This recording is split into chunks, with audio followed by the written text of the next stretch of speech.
The sponsor of Liftoff with Keith is the one and only CompassStrategicAdvisors.com, an experienced partner to help you navigate everything from cap tables to stock option and compensation plans and all types of backroom and marketing services. There is no better friend to the startup CEO than Compass. Check them out at CompassStrategicAdvisors.com. Oh, nothing wrong with having a little chuckle as we wind on into another great episode of Liftoff with Keith and our special guest today, Devon Ferreira. Where this is really going to be fun, Devon. It's still kind of morning time for us here in California. You in the southern variety of the region, and I'm in the northern variety of the region.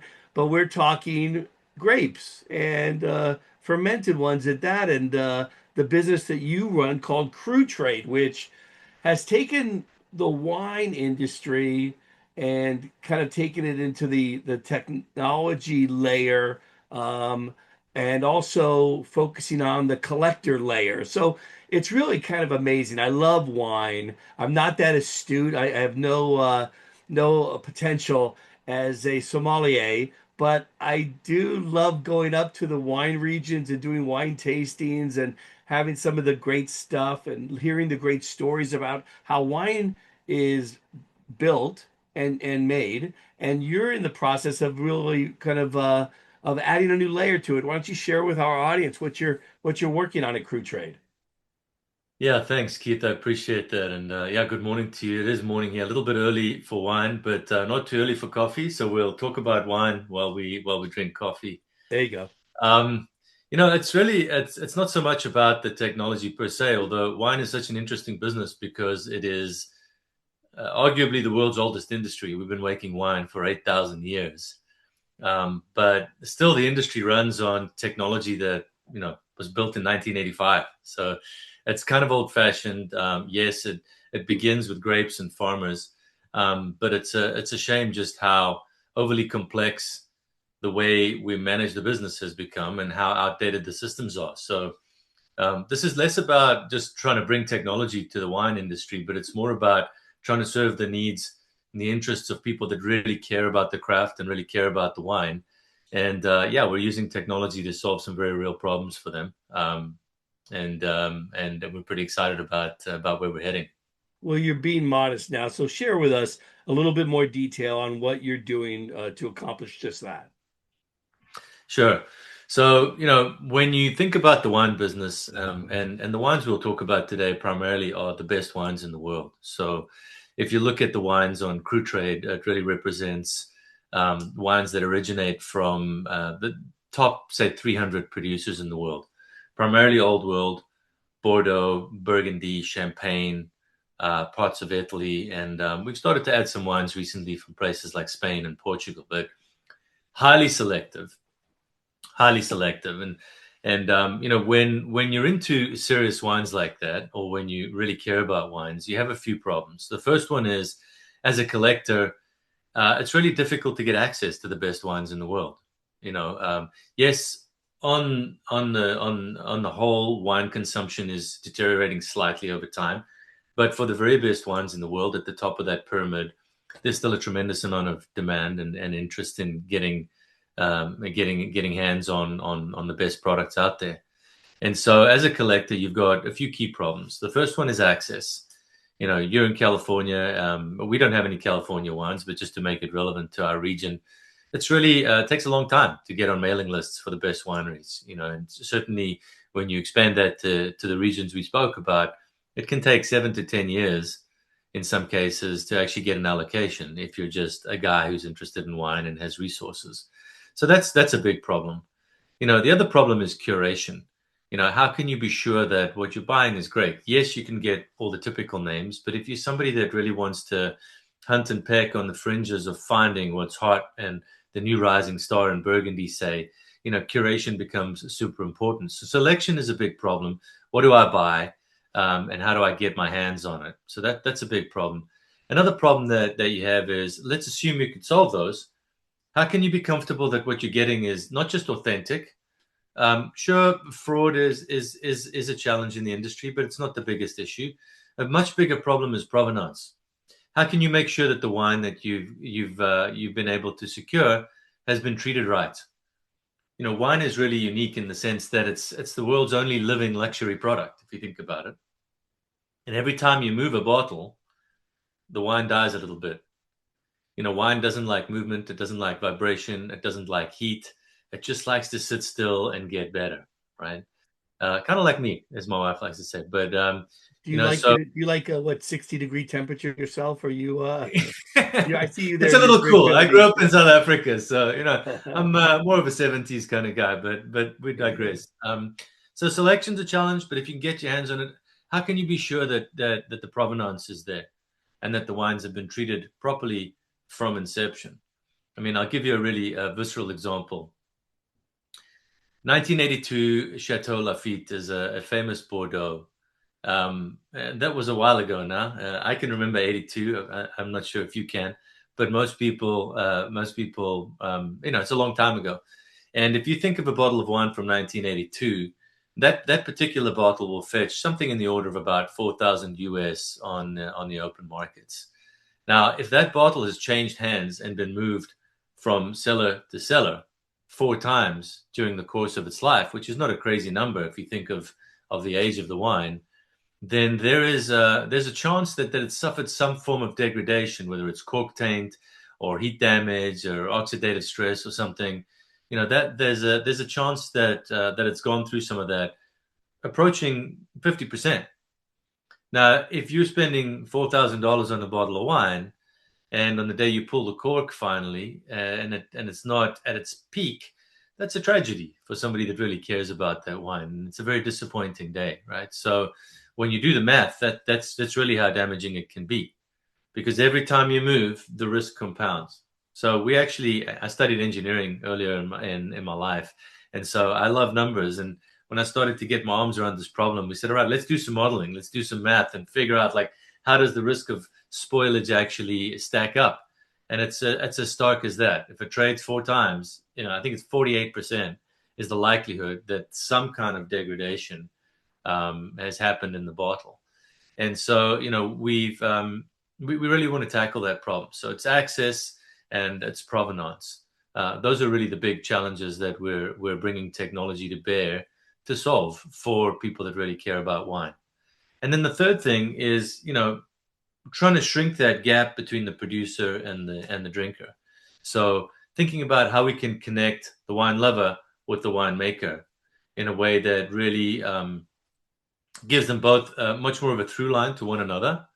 If you are a top producer in the world, you spend years making this wine, and you watch it roll off your driveway, and you really have no idea if anybody's even consumed it or where it's gone, you know. And in the secondary market, some of these wines, if they catch heat, can go on to trade for 4 and 5 figures, even although you sold it for 3 figures, sometimes two, in some cases 2 figures. Um, and if there's a problem with the wine, the producer gets all the blame. They take the reputational hit, even although they had no control of what happened to it once it rolled off their driveway, and they don't enjoy any of the upside. So it's a really bad equation. I mean, the industry is broken. Fine wine is broken in that way, and we're really trying to fix it using technology. So how, if I'm sitting on that bottle of Bordeaux, can I be sure that, I just bought it, that I could be sure that it's been treated well? How do we validate that? Yeah, let me show you an example. I'm going to reach Yeah, over here to my wine fridge, and great. I do actually have a wine fridge next to my next to my Office. desk. Perfect. Um, yeah, so this is a beautiful bottle from Domaine de Montiel in Burgundy. It's an excellent white wine, and Okay. if you can see on the side of the bottle, everything that we get from our producers gets a tag over here. This is actually a radio frequency tag, and it's the same technology that you use for Apple Pay, so it's secure. And if you were in my office with me right now, I would ask you to hold your phone up to the bottle, and that'll actually bring up a link where you can see the details about this particular bottle. So not a bottle like this, but this very bottle. And again, it's maybe not really conducive to the best experience on a podcast here, but Yeah. on my phone, it'll bring up the history of this bottle and it'll show you exactly where it's been. Yeah. So this one shows me that it was in the producer cellar since 2016. That's the vintage. It moved into our warehouse in Beaune in France in November of 2023. And then I had it shipped out here in November of 25. So that's the history of this bottle. You can think of it like Carfax for wine. It's probably not the best analogy, but it brings it to life. Yeah, it And does. yeah, so not only can I learn a bit more about the wine, but I've got a perfect understanding of where it's been and for how long and how it got to me. Right. So that's where we get the provenance record that can give people a high degree of certainty about the where this has been and how it's been treated. I kind of agree with you and I like it, but how much does that represent then that error that occurs in the storage of the wine? Like it's still possible that even though you have the record, that we left it out in the sun for 2 days while we were waiting to move it to location Z or something. I don't know. Yeah, that's fair enough. Now, what you'll find with the best producers and the best wines in the world, there is infrastructure to support safe and professional storage of these products, right? Yeah. So we operate a warehouse in Beaune, in Burgundy, so very close to most of our producers, Yeah. which is a facility built specifically for wine storage. It's professional storage. And we have in the order of 200,000 bottles in storage right now. So, the first step on this journey was making sure that we could show a through line and fully trace any given bottle from source to wine lover. And that's what we've done. I Now, yeah. As we continue to evolve the quality of the labeling and what have you, we're exploring the use of tags and labels that not only uniquely identify the bottle, but that also maybe have some other sensors baked into them. So what we're moving towards is a world where every bottle could have a temperature sensor as well, where you can see if it went out of range and what have you during transportation. So, but that's I think a next step on this journey. I was going to ask you, Devin, to explore the business a little bit. Like, what is CruTrade? I mean, where do you make your revenue? How many customers do you have? So give us all a sense of what that looks like today and where you want to take the business, because it seems like there are lots of vines that could take you many different directions. Yeah. So I mean, look, the wine business is pretty messy. It's a business that is characterized by many intermediaries. There's a lot of middlemen and distributors and what have you. So the primary innovation in our overall business model is shrinking that gap between wine lover and winemaker. So there's actually two steps to the business. The first one is the primary side of the business, where we will secure wines directly from producers and sell them directly to collectors that know what they're looking for. That's more of like a curated club, and in fact, yeah, our parent company is called CruRated, and exists primarily to serve the needs of these top collectors, right? So bringing them the best allocations and bringing them closer to producers and taking the risk out of selection, quality, and provenance. And then the second step in that journey is, imagine now you are a serious collector. You have many wines. Um, let's assume you're one of the top collectors in the world. So you've got a collection that measures well into the seven figures. And that collection consists of bottles that you acquired at first release or sometimes on premiere. On premiere means in the spring, you might buy wines that are going to be bottled later in the year. So before they're even bottled, you know the producer, it's a good year for wine, and so you'll commit Do in they call that advance. futures? No, they call it en premiere, Okay. which is slightly different. So en premiere is I'm just going to pre-purchase essentially, part of the harvest, and we do that on the CruRated side. In fact, we've got a really novel offering where people can buy fraction of a barrel and then decide how they want to bottle it later, Hmm. because the way you bottle the wine affects the drinking experience down the road. Bigger bottles are better. A 3 liter will be more valuable than, say, four 750s, but I digress. So that's the primary side of the business. Yeah. With CruTrade, we're really trying to solve the secondary markets. Okay, so imagine a collector that gets a particular allocation. Typically, you take whatever you can get, right? And so let's say you have 16 bottles of, let's say a grade one acacia guy, which is a premier Burgundy. But maybe you don't need to keep all the 16 bottles. And now, sadly, they're just sitting in the warehouse collecting dust. The producer wants people to drink those wines at their peak, right? So when wines come into their drinking windows, it's a shame when they're just sitting in some collector's warehouse and they may never be consumed, or they might be consumed at a time Right. which is outside of the drinking window. So what we're trying to address with CruTrade is how do we take that wine collection and make it liquid again, if you don't mind the pun, right? So how do we make it possible for a collector to say, all right, well, I'm going to keep 10 of these bottles and I'm going to sell 6 of these bottles to somebody that maybe is ready to buy them, maybe missed them at first release. Yeah. And in that way, I can take some of those profits and rotate them back into, primary purchases or maybe buying other wines on the secondary. So CruTrade was really invented to solve the secondary market issue. Okay. So you asked about the mechanics of the business. Let's just think about scale for a minute. Every year, there's roughly, 500 billion, $500 billion worth of wine consumed across the world.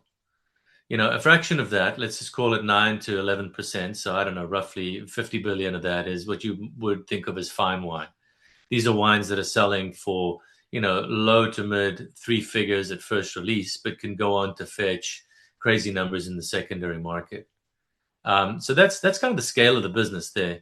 But there is in the order of 15 to $20 billion worth of wine currently in professional bonded storage in the world. And those wines are just gathering dust in the dark. Now, we like to say that wines were meant to be poured, not stored. And so with CruTrade, being able to very easily make those wines available for sale. And here's the true innovation in the business is we enable the easy trading of those wines between collectors without actually having to move the bottle at all. So just going back to the problem I mentioned earlier in the call, where every time you move the bottle, you risk damaging it. On CruTrade, you can trade the bottle as many times as you like, and it just stays perfectly still in professional storage. And the way that we enable that is by tokenizing that wine and allowing for the fast and low friction trading on the blockchain. So that gives you a permanent history of the ownership and the provenance on the bottle. How is that business going for you then? How is there real demand for people that are in that collector's area to see it and happy with the blockchain implementation? Yeah, so I mean, this is a phased business. We launched in October of last year, so we're pretty fresh. CruTrade launched on October 7th of 25, and I'd say we had a strong Q4. We were able to pressure test this with real collectors. So in the first phase of the business, which we're still in, the service is offered specifically to all of our CruRated members. So over the last 4 years on the CruRated side of the house, we built up a member base of 15,000 plus now. Wow. And so the CruTrade was primarily a venue for those collectors to begin to get some liquidity on their collection and to easily trade among one another.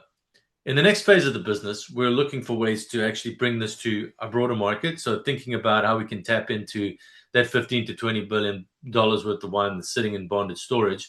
And that's going to take a little more development on the tech side. We need to think about how we're going to go and commission those wines and bring some of these other storage providers on board, right? So I would say currently we certainly have the best tokenized supply of fine wine. I encourage you to go and look at CruTrade.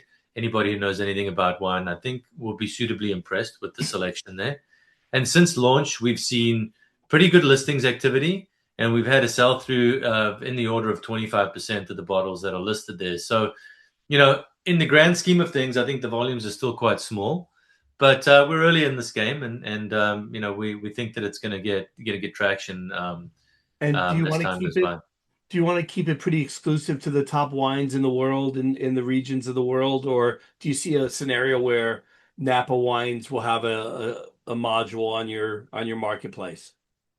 Yeah, look, California makes some incredible wines, and there's a healthy secondary market for some of those as well for the top producers. We decided to start in Europe just based on the heritage of our business, and also Sure. we wanted to start with the most prestigious vineyards. I think the California wine market also has some unique sort of structural challenges at the moment. We could talk a little bit about what's happening in California, but that's the new world is something that I think we will grow into once we've saturated all the best producers. And if you look at what drives the secondary markets and true kind of top collector behavior, it's always been about France first, and then some of the old world markets second, and then further down the chain.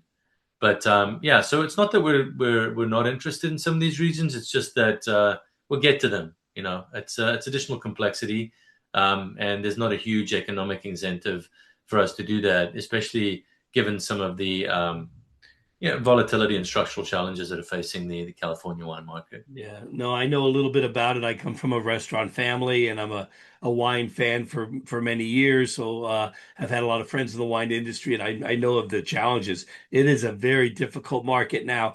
But look, with a born South African running the business, South Africans in leading executives in a lot of industries here, they're quite the shine. So I have to tap into your entrepreneur and business savvy now to share some insights into a little business advice.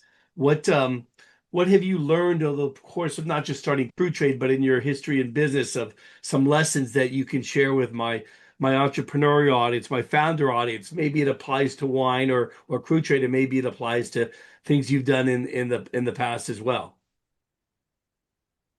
Yeah, I mean, my book of notes is I'm on to I think a third or fourth at this point in my career. So lots of mistakes, and I think that's probably where most of the advice lives is how to avoid them. I think I started my career as an engineer, so on the technical side of things, but I've always had a very active right brain, and as I get deeper into my career, I realize that the answers are sometimes the easiest part of the whole process. We live in a world where answers really are free. I mean, there's not a problem that you have that you can't find an answer to if you just spend a little bit of time looking. I'm sure there's a YouTube video out there somewhere that can explain it. And I've learned that there's a lot more value in figuring out the right question to ask, right? And spending your time on the right problems, as it were. So I'd say, identifying the right problems is where people should spend most of their time. There's a lot of great ideas out there. There's a lot of aspiring entrepreneurs who are like, "Hey, I've got an idea for X, Y, and Z." But I think that as I get older and more experienced, I realize that the value of ideas is pretty low, right? It's really about understanding the problem you're trying to solve and making sure that you're solving the right one. I think it was Charles Kettering Right? who said, We're "A moving problem from a well stated is a problem half solved," right? So I That's think right. starting there. Yeah, we're moving from that world where we knew everything, and now we're searching for everything, and now we're prompting for everything, right? So Yeah. our way is we have to ask better questions. We have to be more in tune with what we're trying to get at and how we communicate those things. Yeah, no, exactly. I think the other thing that I've learned is, although CruTrade is a business founded on technology and enabled by new technologies, and I think that will be true for every business from here on out. In fact, it has been true for a while. But I think the thing that I've really come to appreciate is that the technology is important, but at the end of the day, the best tech doesn't win. And having spent a lot of my career in very technical industries, I think that the area of biggest opportunity for entrepreneurs is really to think about how to communicate the value of what you're doing to the people that you're serving. And so on that note, I think storytelling is dramatically underappreciated as a core part of success. Best Yeah. tech doesn't win, best story wins every time. And I do a lot of coaching. CruTrade is a business that I hopped into full time middle of last year just to make sure we get it off the ground. But I do a lot of advising and business coaching with early stage companies, and I spend a lot of time with founders in this area, helping them think about how to communicate what they're doing in a way that's going to resonate with the people that they're solving these problems for. And so, to that extent, I think that brand narrative and marketing is really something that is poorly understood in the most. and often just relegated to like, oh, figure out what you want to do, and then the marketing people will go off and figure out how to let people know. But I think that the closer you can bring some of that thinking into the founder's mentality, the entrepreneur's mentality, and recognize that it's the responsibility of the person that's driving all of this to get the communication right and to figure out how to deliver the story in a way that's actually going to land with the people you're building for. That's critical. It's critical Yeah. to, and the best companies and the best entrepreneurs do that well. Sometimes just unconsciously, and sometimes more deliberately. But there's no doubt that the ones that win are the ones that are able to figure that out. Yeah, Devin, I really want to double click in on that. Let me ask you, is there a person or a company that you look at as your sort of North Star or example of who's doing it really well? Combining that engineering mentality with that storytelling brain as well, because I think it's not and I'm not arguing with you as much as just pointing out, I think something that's obvious. The best tech doesn't win and the best story doesn't win. It's both. If you have, I mean, to really win in such a crazy and competitive market and world, you need both, I think, ultimately. Well, yeah, certainly. I think my point was more that the technology is a necessary but not sufficient condition Right. I was agreeing for with you. success, Yeah. And I'd say, I mean, it's the most obvious example, and maybe I'll just plug a fellow South African, but obviously somebody that I really admire and look up to is Elon. I think the way that he tells his stories and kind of gives people something to believe in. So if you think about what he's doing with his various businesses, or let's just take SpaceX, Yeah. of course, without the technology being there and without all the tremendous innovations, none of it is possible. But at the same time, the people that buy into what he's doing with SpaceX, starting with the employees, are people that are committed to the vision, and the vision is for multiplanetary life, right? And so, starting with some first principles thinking and some basic problems that need to be solved, like Earth isn't going to last forever. Do we want the species to persist beyond the existence of this planet? And if we do, we need a way to solve that problem. That's something that anybody can resonate with, Right. regardless of whether you're, a rocket scientist or not. It's a Yeah. very simple message, and if you buy into that story, well, then the technology becomes relevant. And so I think without that overlay, it's just a bunch of guys, trying to shoot some things into the sky. But of course, there's a much bigger story attached to that. So I think that's the obvious example.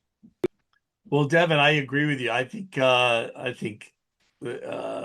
continuing to build on a story that has compelling value to it, gives people a reason to excite it, also breaks through all the noise out there, right? Where it's never been more access to information and content. And how do we get our story through all of that? It's a challenge, right? It's really tricky. But I think you're onto a good path with CruTrade. I think you're on to telling a really cool story. Thanks for sharing it with our audience, with our listeners today.